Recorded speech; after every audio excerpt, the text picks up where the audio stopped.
हिमालय के ऊंचे पहाड़ों में बड़े बड़े चोटियों और सरसराते हुए देवदार के पेड़ों के बीच सिटला खेत नाम का एक गांव बसा था। यह एक ऐसी जगह थी जहां जिंदगी बादलों की तरह धीरे धीरे और शांत गति से चलती थी। यहां पहाड़ों की लुभावनी खूबसूरती के बीच लोकेश नाम का एक छोटा लड़का रहता था। लोकेश 10 साल का एक तेज और खुश मिजाज लड़का था, जिसकी आंखें बुरांश के फूलों पर सुबह की ओस की तरह चमकती थी। वह अपनी मां के साथ रहता था, जो एक दयालु और मेहनती महिला थी, और गांव में एक छोटी सी चाय की दुकान चलाती थी, जहां आने जाने वाले कुछ ट्रेकर्स और यात्री चाय पीते थे। उनका जीवन सादा लेकिन संतोषजनक था। लोकेश नैनीताल के स्थानीय स्कूल में पढ़ता था, जो पहाड़ी से कुछ मील नीचे एक चहल पहल वाला शहर था, जहां वह पढ़ाई में बहुत अच्छा था। उसे अपने शिक्षकों से पहाड़ों के बाहर की दुनिया की कहानियां सुनना बहुत पसंद था, एक ऐसी दुनिया जिसे वह किसी दिन देखना चाहता था। हर सुबह सूरज के पूर्वी चोटियों से झांकने से पहले ही लोकेश की मां उठ जाती थी और उसका पसंदीदा नाश्ता रोटी और आलू की सब्जी बनाती थी। वह उसके लंच बॉक्स में पराठे और अचार पैक करती थी, ध्यान से उन्हें एक कपड़े के रुमाल में लपेटती थी, जिस पर उसके नाम के अक्षर कढ़ाई किए हुए थे। लोकेश की मां उसका सबसे बड़ा सहारा, उसकी राजदार, उसकी दुनिया थी। वह उसके लिए और उसकी अच्छी शिक्षा सुनिश्चित करने के लिए चाय की दुकान पर अथक परिश्रम करती थी। उनके हाथ कभी नहीं रुकते थे। वह उसके लिए एक उज्जवल भविष्य का सपना देखती थी, एक ऐसा भविष्य जो उनके छोटे से गांव की सीमाओं से परे था। एक उमस भरी दोपहर जब लोकेश स्कूल से घर जा रहा था, तो उसका दिल जोर जोर से धड़क रहा था। हवा में आने वाले तूफान का खतरा मंडरा रहा था। उसने अपनी गति तेज कर दी। उसका स्कूल बैग उसकी पीठ पर असामान्य रूप से भारी लग रहा था। जैसे ही वह संकरे पहाड़ी रास्ते पर एक मोड़ पर मुड़ा, झाड़ियों में अचानक हुई सरसराहट से उसकी रीढ़ में सिहरन दौड़ गई। लोकेश हमेशा से सांपों से डरता था, एक ऐसा डर जो बचपन में एक हानि रहित घास के सांप से हुई मुठभेड़ से उपजा था। उसका दिल तेजी से धड़कने लगा, क्योंकि उसने कल्पना की कि एक जहरीला सांप झाड़ियों में छिपा हुआ है, डंक मारने के लिए तैयार है। उसने एक पत्थर उठाया और उसे झाड़ियों में फेंक दिया, इस उम्मीद में कि जो भी अंदर छिपा है उसे डरा सके। लेकिन सरसराहट और तेज हो गई और लोकेश अपने डर के चरम पर पहुंचते हुए भाग खड़ा हुआ। वह तब तक दौड़ता रहा जब तक उसके फेफड़े जलने नहीं लगे और उसके पैरों ने दया की भीख नहीं मांगी। डर से अंधा और अपरिचित इलाके से भटका हुआ लोकेश लड़खड़ा कर गिर गया। जमीन से टकराते ही उसकी दृष्टि धुंधली हो गई। आखिरी चीज जो उसे याद थी, वह थी हवा में एक अजीब सी गूंजती आवाज, इससे पहले कि सब कुछ अंधेरा हो जाए। जब लोकेश को होश आया तो सूरज ढलने लगा था और लंबी भयानक परछाइयां पूरे परिदृश्य में पड़ रही थीं। वह धीरे धीरे उठा, उसका सिर धड़क रहा था और उसने उलझन में चारों ओर देखा। उसे याद नहीं था कि वह कहां था या वह वहां कैसे पहुंचा था। उसने खुद को एक छोटे से समाशोधन में पाया, जो ऊंचे पेड़ों से घिरा हुआ था, जो पंजों की तरह आसमान तक पहुंचते हुए प्रतीत हो रहे थे। पेड़ों की छाल पर अजीब प्रतीक उकेरे गए थे, जैसे उसने पहले कभी नहीं देखे थे।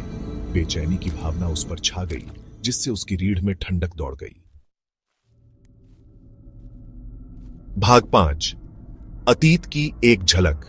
जैसे ही लोकेश सावधानी से अपने आसपास का पता लगा रहा था, उसे एक ऐसा नजारा दिखा जिससे उसका खून जम गया। समाशोधन के केंद्र में एक कच्चा पत्थर की वेदी खड़ी थी, जिस पर सूखे हुए खून के धब्बे थे। वेदी के चारों ओर जानवरों की हड्डियां बिखरी हुई थीं। उनका सफेद रंग काली धरती के विपरीत था, लेकिन जानवरों की खाल पहने और कच्चे हथियार लिए कई आकृतियों को देखकर वह वास्तव में डर गया। वे किसी ऐसे व्यक्ति के विपरीत थे जिसे उसने पहले कभी नहीं देखा था। उनके चेहरे अजीब निशानों से रंगे हुए थे, उनकी आंखें आदिम तीव्रता से जल रही थीं। लोकेश को बढ़ते हुए आतंक के साथ एहसास हुआ कि वह किसी प्रकार की प्राचीन भूली हुई जनजाति पर ठोकर खा गया है। भाग 6, अनुष्ठान। जैसे ही लोकेश फर्न की झाड़ियों के पीछे अपने छिपने के स्थान से देख रहा था, जनजाति ने एक अजीब लयबद्ध मंत्रोच्चार शुरू किया। 2 आदमियों ने एक कमजोर बुजुर्ग महिला को वेदी की ओर घसीटा। उसकी आंखें दहशत से फैली हुई थीं, उसका झुर्रियों वाला चेहरा जीवन भर की कठिनाई से भरा हुआ था। लोकेश का दिमाग घूम गया, क्योंकि उसने अपनी आंखों के सामने भयानक दृश्य को देखा। उसे विश्वास नहीं हो रहा था कि आज के जमाने में भी ऐसी बर्बरता मौजूद है। उसे कुछ करना था, लेकिन क्या? वह सिर्फ एक लड़का था, इन बर्बर लोगों के खिलाफ अकेला और निहत्था था। भाग 7, मदद का हाथ। जैसे ही मंत्रोच्चार अपने चरम पर पहुंचा, एक युवती जिसका चेहरा आंशिक रूप से एक शॉल से ढका हुआ था, परछाई से निकली। उसने पुरुषों से ऐसी भाषा में बात की जो लोकेश नहीं समझता था। उसकी आवाज आश्चर्यजनक रूप से दृढ़ और आधिकारिक थी। पुरुष झिझके, उनकी निगाहें महिला और भयभीत बंदी के बीच घूम रही थीं। लोकेश के आश्चर्य के लिए पुरुषों ने अंततः बुजुर्ग महिला को रिहा कर दिया। फिर युवती ने अपनी निगाह लोकेश के छिपने की जगह की ओर घुमाई। उसकी आंखें पत्तों के बीच से आर पार देखती हुई लग रही थीं। वह जम गया, उसका दिल जोर से धड़क रहा था। उसे यकीन हो गया था कि उसे खोज लिया गया है। भाग 8, घर वापसी। उसके आश्चर्य के लिए युवती ने उसे बेनकाब नहीं किया। इसके बजाय उसने उसे एक कोमल मुस्कान के साथ आगे बढ़ने का इशारा किया। उसने उससे टूटी फूटी हिंदी में बात की और समझाया कि वह उसे देख रही थी और जानती थी कि उसके मन में कोई बुरा इरादा नहीं है। उसने उसे बताया कि जनजाति प्राचीन थी और उनके रीति रिवाज अलग थे, लेकिन वे क्रूर नहीं थे। बुजुर्ग महिला की बलि नहीं दी जा रही थी, बल्कि उसके लंबे जीवन और ज्ञान के लिए सम्मानित किया जा रहा था।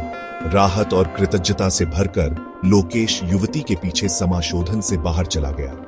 वह उसे घने जंगल से ले गई। इलाके के बारे में उसका ज्ञान अद्भुत था।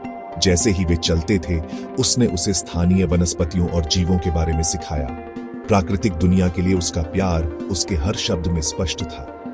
जैसे ही सूरज ढलने लगा, पेड़ों के बीच लंबी परछाइयां पड़ने लगीं। वे आखिरकार एक परिचित रास्ते पर आ गए। कृतज्ञ हृदय से लोकेश ने युवती को उसकी दयालुता के लिए धन्यवाद दिया और उसे विदाई दी। वह घर की ओर दौड़ा। उसके पैर अब उसे आसानी से ले जा रहे थे, क्योंकि उसका डर कम हो गया था। जैसे ही वह अपने घर का दरवाजा खोलकर अंदर गया, उसकी मां उसकी ओर दौड़ी। उसकी आंखें राहत और चिंता से भरी हुई थीं। उसने उसे कसकर गले लगा लिया। उसके प्यार की गर्मी ने पिछले कुछ घंटों के डर और अनिश्चितता को धो दिया। उस रात अपने बिस्तर में सुरक्षित रूप से सोते हुए लोकेश जानता था कि वह जंगल में अपने साहसिक कार्य को कभी नहीं भूलेगा। उसने अपनी दुनिया से बहुत दूर एक दुनिया की झलक देखी थी, प्राचीन परंपराओं और आदिम मान्यताओं की दुनिया। लेकिन सबसे महत्वपूर्ण बात यह है कि उसने साहस, दयालुता और मानव आत्मा की स्थायी शक्ति का सही अर्थ सीखा था।